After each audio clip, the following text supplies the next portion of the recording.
तो बुझी हमरो जरूर केहू रंगले होई। राजा टोके देखी जदी भिजले होई तो बुझी हमरो जरूर कोई रंगले होई। टोके देखी जदी भिजले होई तो बुझी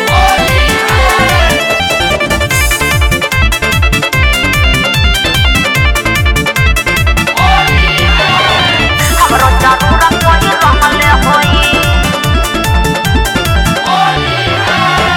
बड़ खजनवा के रंगया राजा हाथया अपन डाल के दूसरा के धन जनी बोझ करे जा अपन चिकन माल के। अरे तोहरे न होई चमकत बारू हो कमकत बारू हो जाने कमना के रंगमा महकतारू हो का अब लगे ने से तोरा के रंगी आहरंगी। राजा टोके राजा टोके राजा टोके देखी जदी भेजले होई तो बुझी हमरो जरूर केहू रंगले होई। राजा टोके देखी जदी भेजले होई तो बुझी हमरो जरूर केहू रंगले होई। टोके देखी जदी भेजले होई तो बुझी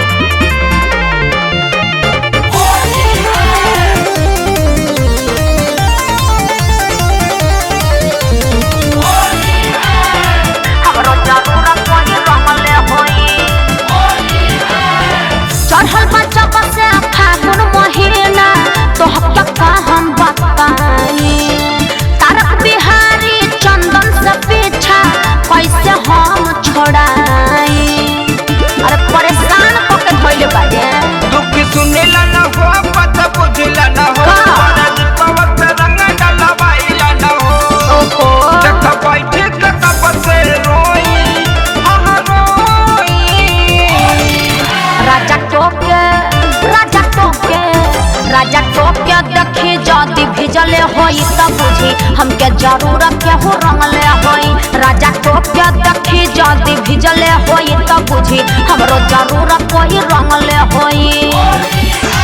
हैनु से अंतर हमारे से कैलू हाँ। होली में दूसरा से रंग डलवाई ना हो पिचकारी धक हम रोई आहरोई।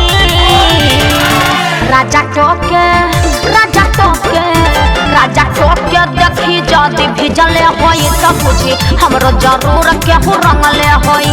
राजा टोके देखी जदी भिजले होई तो बुझी हमरो जरूर केहू रंगले होई। बुझनी बाबा रिकॉर्डिंग स्टूडियो सचिन पाली गांव सूरत।